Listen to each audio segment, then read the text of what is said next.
जगत माऊली गोपाल कृष्णाचं आगमन आमच्या शस्त्रगृहापर्यंत झालं. देवा करवी सत्यता आमच्या करणी पतन पावली. समाधान वाटलं. कारण उद्याचा दिवस समरांगणी कर्णाच्या जीवनात कोणता दिवस उजाडेल हे कोणी सांगू शकत नाही. पण केवळ स्वतःच्या जन्माचं रहस्य गूढ ठेवून मरण्यापेक्षा आज जिवंत असताना कर्ण कोण आहे याची जाणीव माझ्या देवानं मला करून दिली. देवा पण हा जाताना देवा करवी एक संदेश आम्ही सुद्धा दिला. कारण संदेश वाहक म्हणून देव आमच्यापर्यंत आला होता. मनावरचं ओझ हलकं झाल्यासारखा भास झाला. देवा जातोच आहेस तर जा. संदेश द्रौपदी देवींना दे. म्हणावा कर्ण कदाचित चुकला असेल, क्षमा कर. संदेश देवाकरवी आम्ही दिला. पण उद्याचा उजाडणारा 16वा दिवस आणि या 16व्या दिवशी रणांगणी शत्रूची समरांगणी शत्रूच्या समोर उभा टाकणार आहे. आणि म्हणूनच या भयान रात्री इतरत्र सैन्य सारं झोपी गेलंय. कुणी स्वतःच्या जखमांवर औषधोपचार करतंय, कुणी स्वतःच्या शारीरिक जखमा भरतंय. पण हा अंगराज कर्ण स्वतःच्या मनावर आणि या जखमेचं सांत्वन करण्यासाठी, याच्या सुनावणी पेटविण्यासाठी ज्या पंच पांडवांना त्या 5 मुमुरट्यांना त्यांचा घात करण्यासाठी कुशलतेनं भगीरथ प्रयत्नानं ते बाण या अंगराज कर्णानं बनविले. आज अंगराज कर्ण शस्त्रगृहात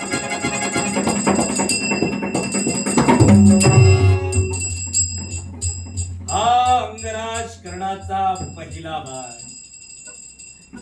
हा बाण कुणासाठी असेल तर तो म्हणजे तो कनिष्ठ पांडव या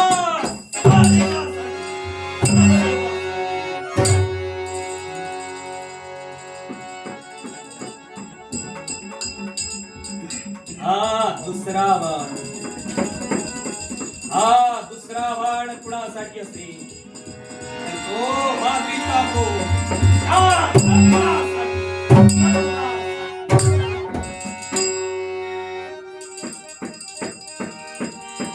ज्येष्ठ पांडव युधिष्ठिर धर्म.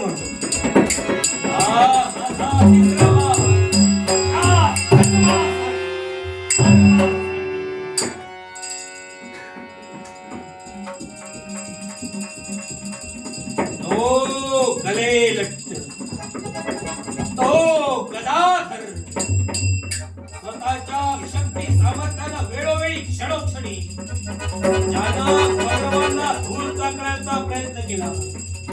हा माझा चौथा बाण.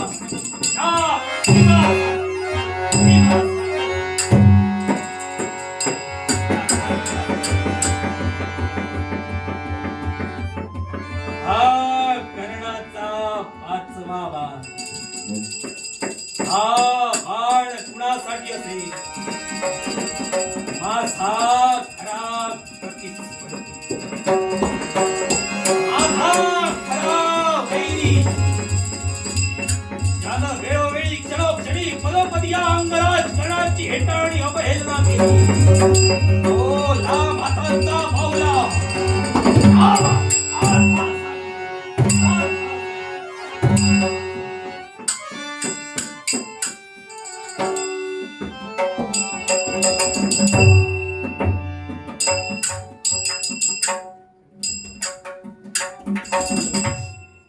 म्हणे दातृत्वासाठी ज्याचा जन्म झाला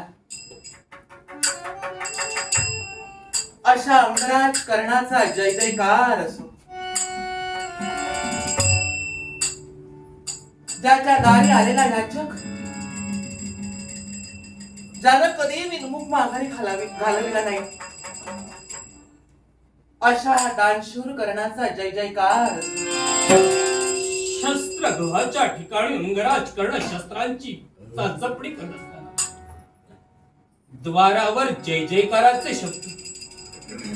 जय जयकार करणारी व्यक्ती कोण आहे? एक याचक. याचक? हं? यावेळी याचकाची काय इच्छा? मला वचन हवंय. माझी असेल ती इच्छा आपण पूर्ण कराल असं वचन हवंय मला. वचन? दातृत्वासाठी ज्याचा जन्म झाला तो अंगराज कर्ण, ज्याच्या मुखातून निघणारे शब्द म्हणजे धनुष्यातून सुटलेला बाण होत. अंगराज कर्णाकडून वचन घेणं म्हणजे दातृत्वाचा अपमान करण्यासारखं हो. माझ्या मुखातील शब्द हे वज्रलेव आहे. याचका माग तुला काय हवंय? तुमच्या शब्दावर माझा अविश्वास आहे असा त्याचा अर्थ नाही, पण माझं मन भित्र बनले आणि माझ्या भित्रा मनाच्या समाधानासाठी मला वचन द्या प्रथम तू. भित्र्या मनाच्या समाधानासाठी वचन हवंय. मग याचका अंगराज कर्ण तुला वचन देतोय. तुझी असेल ती इच्छा अंगराज कर्ण पूर्ण कर. काय हवंय? अंगराज कर्ण, या रात्रीच्या समयी या तुझ्या शस्त्रगृहात तू काय करतोयस? मी उद्याचा उजाडणारा 16वा दिवस आणि या 16व्या दिवशी रणांगणी पांडवांना धूळ चाकण्यासाठी बनविलेले पंचबाण, या बाणांची चाचपणी अंगराज कर्ण करतोय. मग तेच बनविलेले दिव्य 5 बाण पाहण्याची इच्छा ह्या याचकाची आहे. याचका मागून मागून काय मागितलंस आणि वचन घेतलंस की तुला कोणत्या गोष्टीसाठी? वेळ प्रसंगी अंगराज करणाचे पंचप्राण जरी मागितले असते, दातृत्वासाठी ज्याचा जन्म झाला तो अंगराज कर्ण मागचा पुढचा विचार न करता पंचप्राण याचकाच्या इच्छेसाठी देणारा 5 दिव्य बाणच तुला पाहिजे. हे 5 दिव्य बाण. बाणांची पाहणी करून झाल्यानंतर अंगराज कर्णाच्या स्वाधीने बाण व्हायला हवे. हे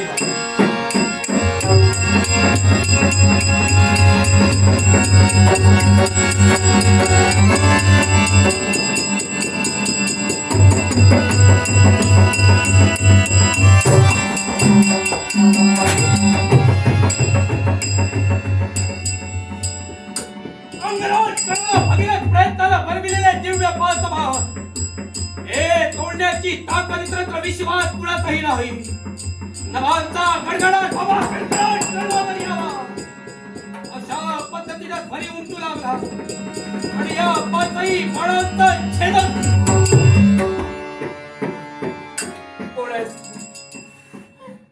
अंगराज कर्णानं बनविलेले दिव्य 5 बाण एका क्षणार्धात तोडणारी कोण आहेस तू? मी कोण? ज्यांच्या घातासाठी हे 5 दिव्य बाण तू तयार केलेस, त्याच पंच पांडवांची माता तुझी रे आई.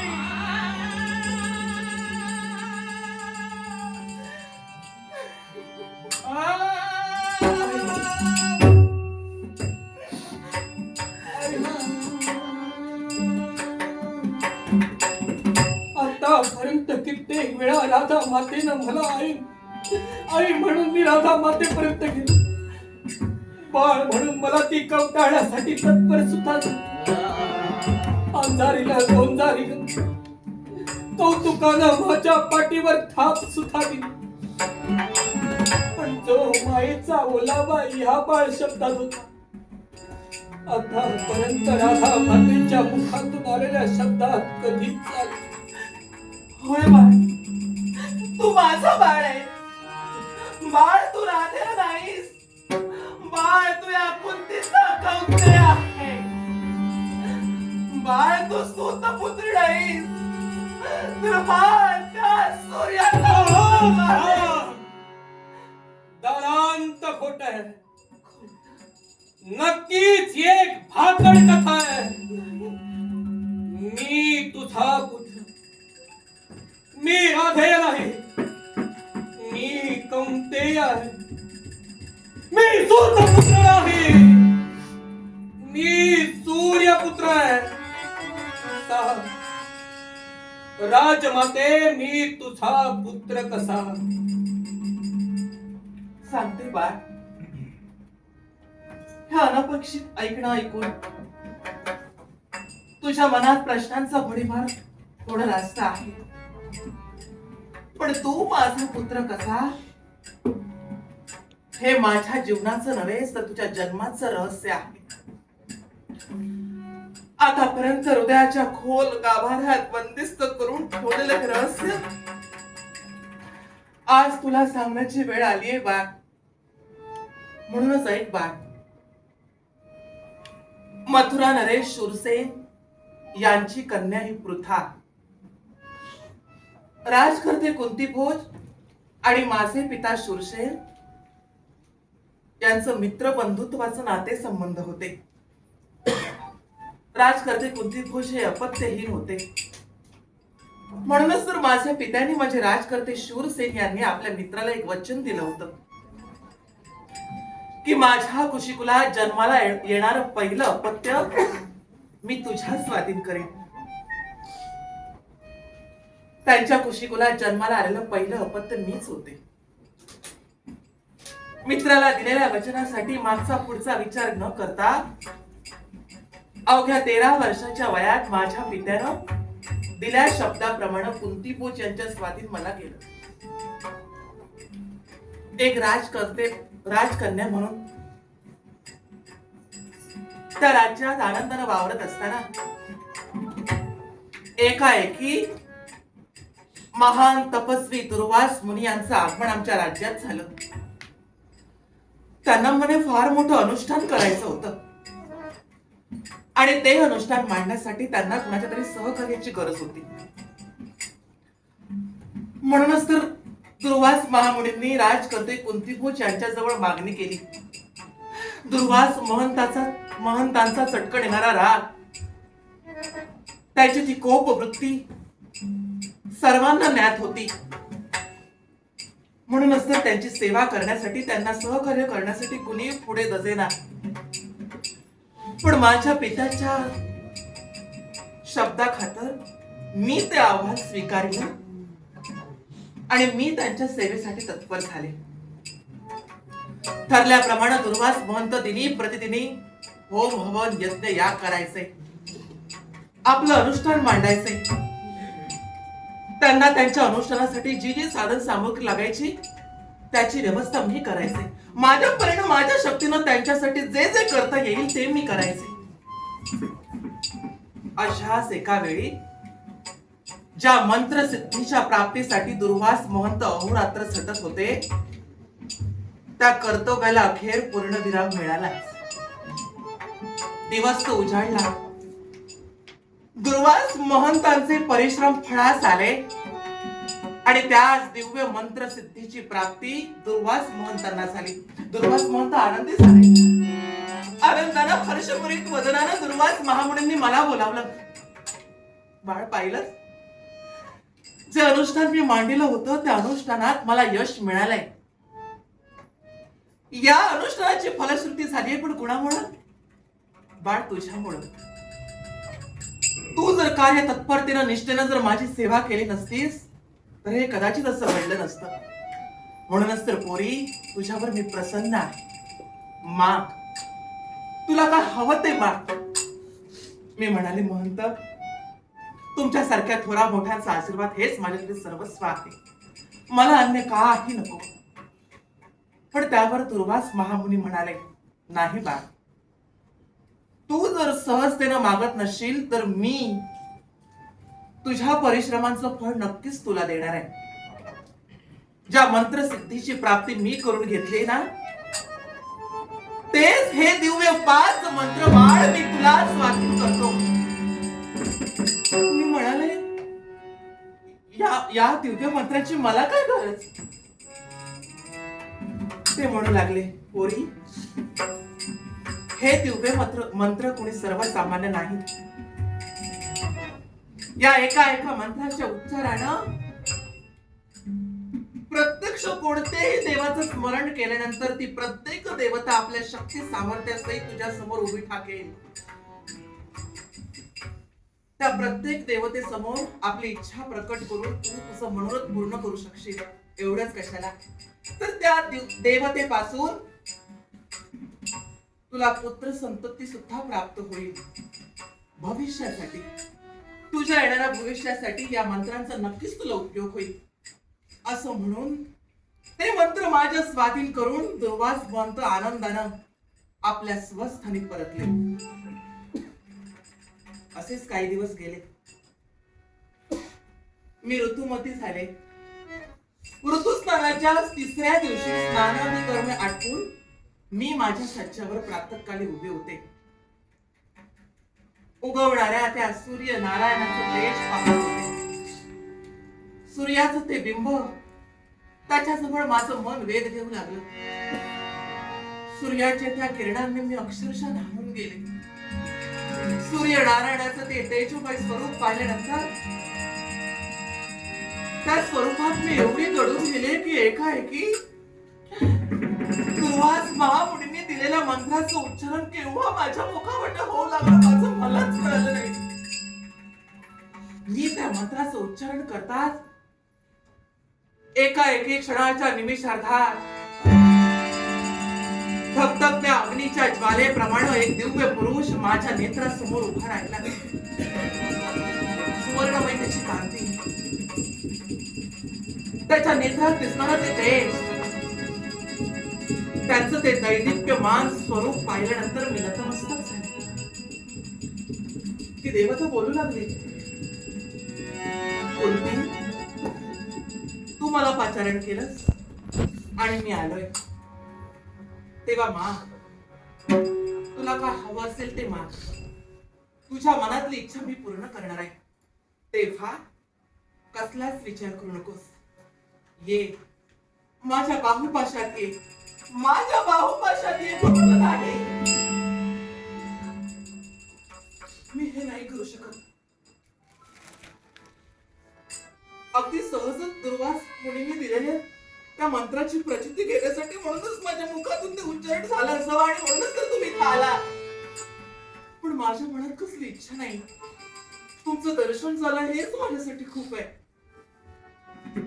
ते म्हणाले, नाही, फक्त दर्शन देऊन मी स्वस्थ बसणार नाही. कारण या मंत्राच्या अधीन मी आहे. या मंत्राला बांधलेला मी असल्या कारणानं जोपर्यंत तुला पुत्र संतती देत नाही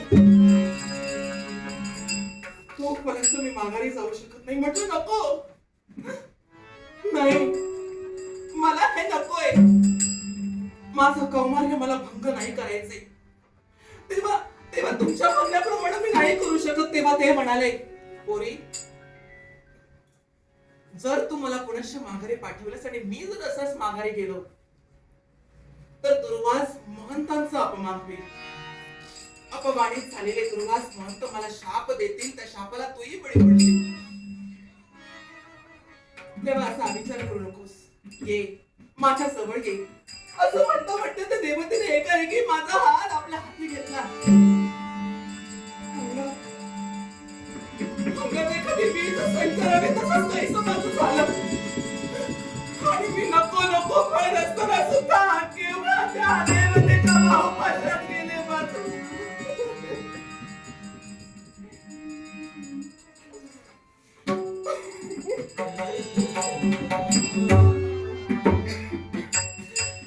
त्या देवतेने आपलं कर्तव्य पूर्ण केलं आणि क्षणार्धात ती देवता अंतर्धान पावली. काही दिवस गेले. कालांतराने निसर्ग नियमानं माझ्या देहात चित्र विचित्र बदल होऊ लागले. माझं मनोस्वास्थ्य, माझं शरीर स्वास्थ्य बिघडू लागलं.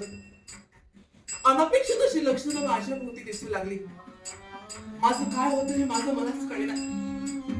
पण माझी प्रिय दासी जी सदैव माझ्या सेवेसाठी तत्पर असायची ती माझी दासी म्हणजे धात्री. हिनं ती सगळी लक्षणं ओळखली. तेव्हा मला कळालं की मला गर्भधारणासाठी काय झालं कसं झालं हे सगळं मी माझ्या धात्रीला कथन केलं. पण त्यानंतर धात्रीनं माझी समजूत काढली. झालं गेलं विसरून आता जे तुझ्या पदरी आहे ते तुला स्वीकारायला हवं. पण या गोष्टीची वाच्यता इतरत्र कुठेही होता कामा नये. कारण ही गोष्ट जर इतरांना समजली तर जनमानसात याचे काय पडसाद उमटतील याचे परिणाम तुला ठाऊक आहे. आणि म्हणूनच तर माझ्या धात्रीनं मला सल्ला दिला. ज्या पर्णकुटिकेत तुर्वास महामुनी आश्रित होते त्याच पर्णकुटीत मी स्वतःला बंदिस्त करून घेतलं. माझे पिता ज्या ज्या वेळी मला विचारायचे त्या त्यावेळी माझी धात्री त्यांना काहीतरी खोडसाळ कारण सांगून त्यांची दिशाभूल करायची. म्हणता 9 महिने कधी पूर्ण झाले काही कळलंच नाही. आणि तो दिवस उचळला. मध्यरात्रीच्या प्रहरी माझ्या उदरात महाभयंकर वेदना सुरू झाल्या. तर वेदना प्रसूतीच्या होत्या. माझा जीव कासावीस होत होता. मी तळपडत होते. माझी धात्री मला पुन्हा पुन्हा सावरत होती. बाळ पण सावरच झाला. अगदी काही क्षणातच तू सुटकेचा निश्वास घेशील आणि या सगळ्या परिस्थितीतून मोकळी होशील. अगदी काही क्षण फिरलं असं समजावत असताना त्यावेळी पहाटेच्या मंगल समयी प्रत्यक्ष सूर्यनारायणाच्या साक्षीनं बाळ एका सुकुमार बाळाला जन्म देण्याचं कर्तव्य केलं.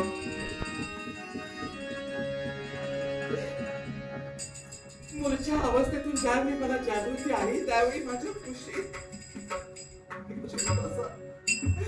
एक चिमुकला माझ्या कुशीत निपचित लोळत होता. त्या बाळाला पाहिल्यानंतर माझा जीव कासावीस होऊ लागला.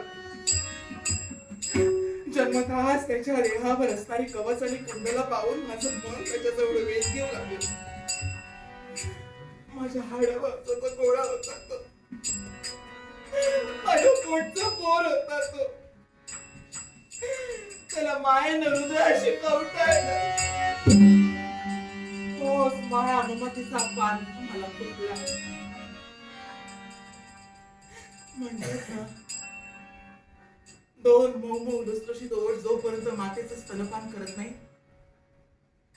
तोपर्यंत स्त्री जन्माचं सार्थक होत नाही. माझ्या स्त्री जन्माचं सार्थक झालं होतं. माझं स्त्री तत्व पूर्णत्वास गेलं होतं. मी तर माझ्या बाळाला कवटाळून अशीच कुशीत पडलेली असताना एकाएकी धात्री तिथं आली.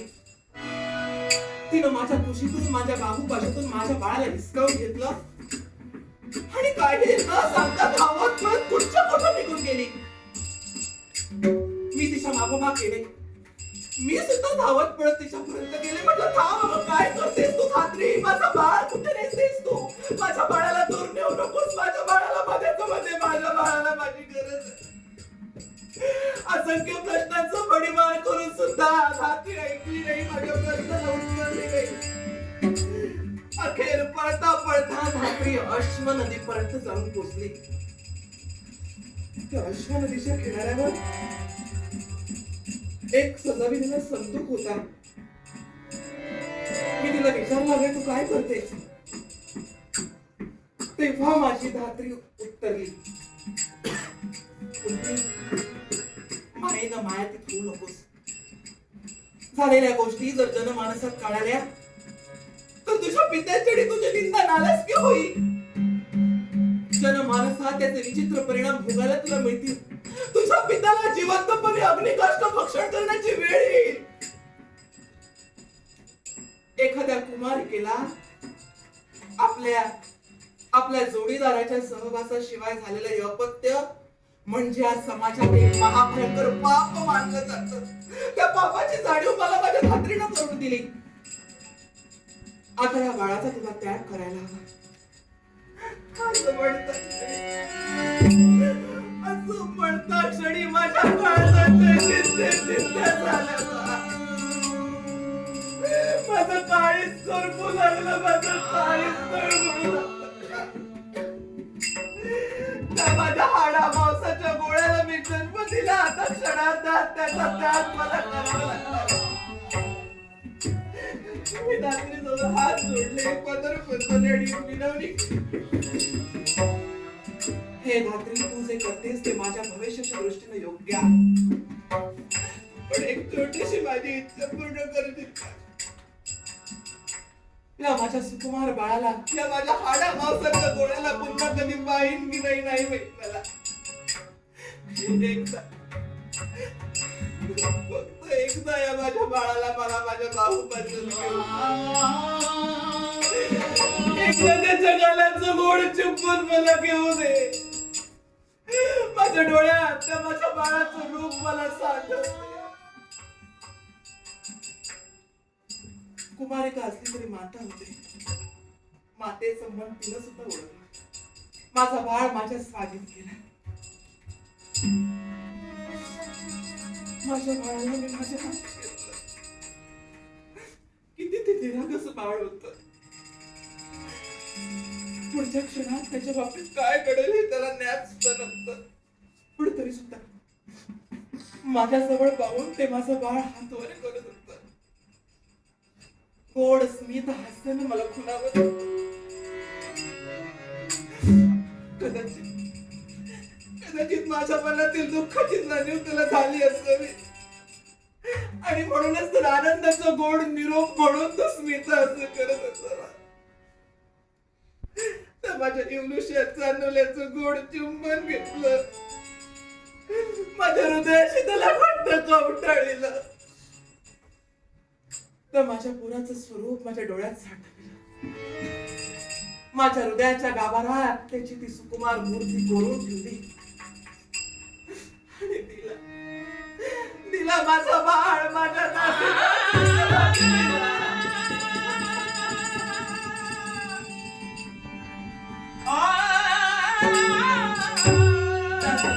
बाळाला कोणत्याही प्रकारची इजा होणार नाही याची सुव्यवस्था केली होती. त्या बाळाला अगत्य संदूकात ठेवलं. तो संदूक बंद केला आणि क्षणाच्या निमिषांना माझ्या बाळाला त्या हाडा मांसाच्या गोळ्याला अश्वनदीच्या प्रवाहात सोडलं. माझा बाळ माझ्यापासून कायमचं दूर. मी काही करू शकत नव्हते. मी काहीच करू शकत नव्हते. बाळ तोच माझ्या हाडा मांसाचा गोळा दुसरा तिसरा कुणी नसतो. बाळ करणार तोच आहे.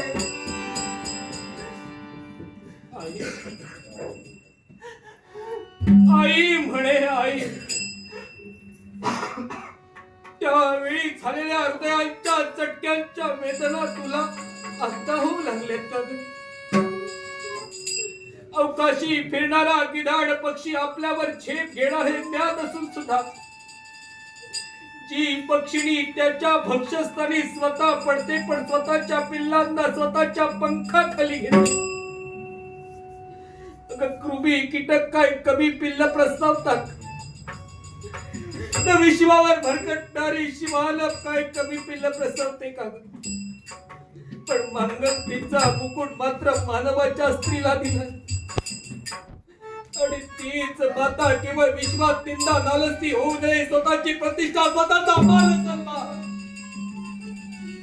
आणि या मान सन्मानासाठी जिनं 9 महिने 9 दिवस 9 घटिका एक उदरात पोटचा बाळ जिनं वाढविला त्या बाळाला स्वतःपासून दूर करताना तुझ्या हृदयाला वेदना झाल्या नाही. मग सांग, हस्तिनापुराच्या ठिकाणी अधिरथ पित्याबरोबर ज्यावेळी मी आलो, शस्त्र अस्त्र विद्या ज्यावेळी कौरव पांडव संपादन करत होते, वासंतिक पौर्णिमेच्या दिवशी शस्त्र स्पर्धा भरली गेली. सारे वीर अचूकचा शरसंधान करत होते. कर्णाच्या अंगी क्षत्रियांचा रक्त होता. मला सुद्धा वाटू लागला स्वतः धनुष्य हाती घ्यावा, अचूकचा शरसंधान करावा, हस्तिनापुराच्या साऱ्या जनतेला स्वतःचे पराक्रम सिद्ध करून दाखवावे. मी मनात आणलं असतं तर भारताला एका निमिषार्धात चिरीस आणलं असतं. पण त्यावेळी साऱ्या सभेतून एकच नाव उमटू लागला, हा क्षत्रिय नाही, हा ठाकरेला पोर आहे. तू तिथं होतीस, तू तिथं होतीस. का बोलली, का सांगितलं नाही सांग माझा बाळ म्हणून. मला समोर तुझी अवहेलना होत होती. तुझ्याच ना तुझी चेष्टा सगळेजण करत होते. तू सूत पुत्र म्हणून तुला हिणावत होते. ते शब्द माझ्या कानावर पडता क्षणी माझ्या जीवाची लाई लाई व्हायची. माझं काळच करपायचं बाळ. त्या क्षणी स्वाभिमानानं ग्वाही देण्यासाठी मी उठले सुद्धा होते. तो सूत पुत्र नाही, तो माझा पोर आहे हे सांगण्यासाठी मी माझ्या मुखातून अक्षर काढणारच होते. एवढ्याच पितामह भीष्माने नेत्र संकेतानं मला खुणाविलं. त्यांचा तो संकेत माझ्या लक्षात आला आणि मी जागच्या जागी स्तब्ध झाले. रहस्य इथे सुद्धा रक्ताच्या नात्यापेक्षा मित्रत्वाचं नातं श्रेष्ठ ठरलं. एका आईला स्वतःच्या पुत्राची अवहेलना सहन झाली, पण एका मित्राला ती झाली नाही. माझा मित्र सुयोधन यानं त्या भरलेल्या सभेत अंग देशाचा राजा कर्ण हे घोषित केलं आणि एका टाकलेल्या पोराला राजकर्ता बनविला. कसा अंग देशाचा राजा ज्यावेळी कर्ण झाला त्यावेळी तरी मी तुमच्या योग्यतेचा झालो ना, मग तेव्हा का आले नाही? पण तेव्हा सुद्धा मी येऊन माझ्या मनाची ग्वाही देणार होते. पण तू माझा पुत्र आहेस हे जर तुझ्या मित्र सुयोधनाला कळलं असतं तर पंच पांडवांची जी स्थिती आतापर्यंत होत आली तीच स्थिती तुझी सुद्धा होणार. माझ्या पापामुळं माझ्या गोष्टीचे परिणाम त्याचे पडसाद तुझ्या जीवनावर येऊ नये हा सुद्धा तेव्हा सुद्धा स्वस्त करतो.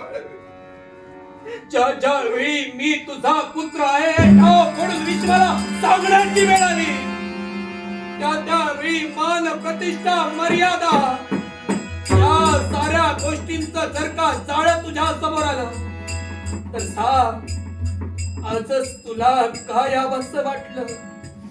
याला कारण आहे बा. तू माझा पुत्र आहेस, तू ज्येष्ठ पांडव आहेस. बाळ आतापर्यंत युद्ध होत होतं ते कौरव पांडवांचं युद्ध होत होतं. पण उद्याच्या दिवसाचं सर सेनापती पण तुला दिले. याचा अर्थ उद्याचं युद्ध होईल ते पांडव होईल, उद्याचं युद्ध होईल ते बंधू बंधूंमध्ये होईल. उजव्या हाताने डावा हात तुटला जाईल, डाव्या हाताने उजवा हात तुटला जाईल. दोन भावाभावातील रणसंग्रामी माता उघड्या डोळ्याने नाही. म्हणून हात सोडून विनवणी करून तुला सांगते बा, या कौरव पक्षाचा त्याग कर, पांडव पक्षात सामील हो. ज्येष्ठ बंधूचा मान तुला दिला जाईल. हे युद्ध संपल्यानंतर भारताचा भारतेश्वर म्हणून तुझी घोषणा केली जाईल. हस्तिनापूरचा राजकिरीट तुझ्या मस्तकी चर्चित केला जाईल. एवढंच नसून पंच पांडव तुझ्या पायाचे पाय तुझे दास होतील. बाळ चल पांडव शिबिरापर्यंत चल बाळ, मी तुला न्यायला आले. वा राजमंत्री, उद्याचा उजाडणारा 16वा दिवस रणभूमीवर रणकंदन माथे. या रणभूमीवर पांडवांच्या विरोधात अंगराज कर्ण हाती शस्त्र घेऊन उभा ठाके आणि केवळ स्वतःच्या 5 औरस पोरांना वाचविण्यासाठी या अनावस पोराच्या माने भोवती मायेचा विळखा घालण्यासाठी आज आली. अंगराज कर्ण मित्रद्रोह करणार नाही. अंगराज कर्ण मित्रद्रोह करणार नाही. तू जाऊ शकतेस.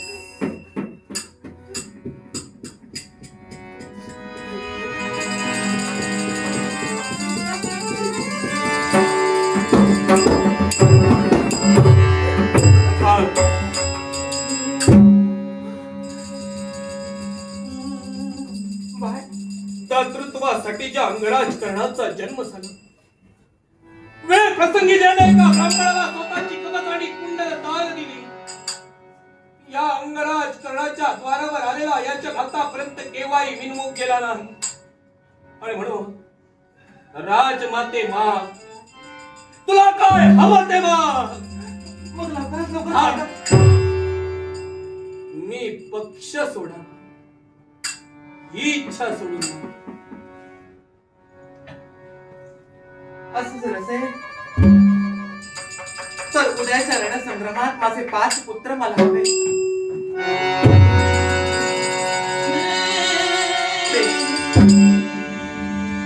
या मातेचे 5 पुत्र या मातेला देशील का रे? आई पुढे आई, कर्णा मी तुला पांडव कटकात नेण्यासाठी आले. आई मागून मागून काय मागितलंस?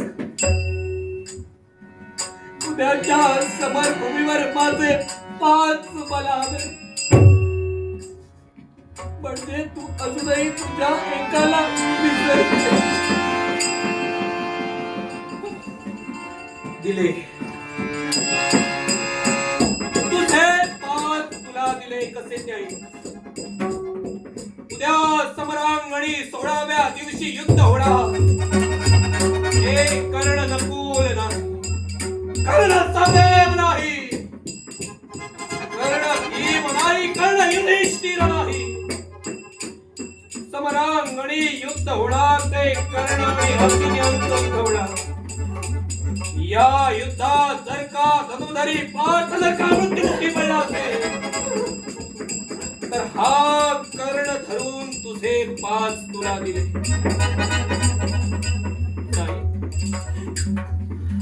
काळाचा जर का डाव घेतला, रणांगणी शत्रूची झुंज देताना भारताच्या सुदैवाला आणि अंगराजकरणाच्या दुर्दैवाला माझ्या जीवनाची ज्योत जर का पावळली ना, तुझे 5 तुला दिले जा.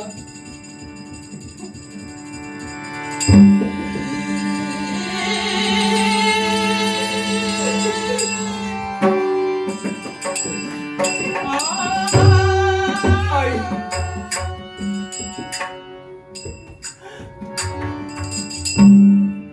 बाळ, आई, बाळ, आई,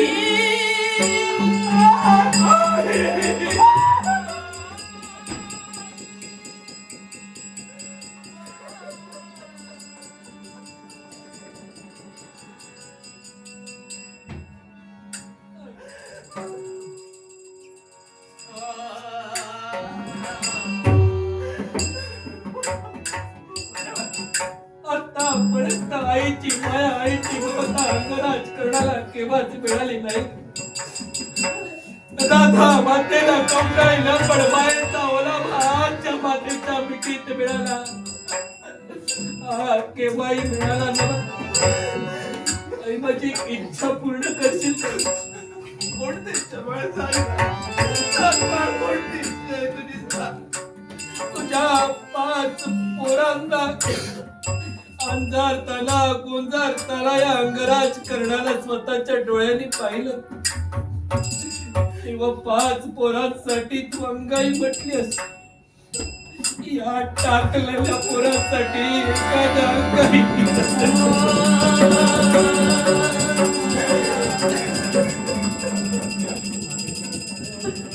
आई म्हणतील माझ्यासाठी एक अंगाई तुझ्यासाठी नक्कीच म्हणतो.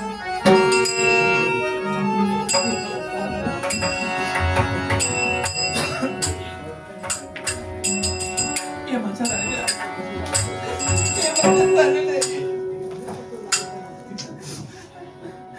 जे प्रेम मी तुला त्या क्षणी त्यावेळी नाही देऊ शकले, पण आज एवढं तरी भाग्य माझ्या नशिबी तो देव देतोय. या क्षणाचं मी सोनं करणार आहे माझ्या बाळासाठी. अंगाई गाव नवी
वाचला हे 33 कोट देवतांनो नभांगडी दाटी करा हाती असलेल्या पुष्पांचा वर्षाव्या पाय लेकीच्या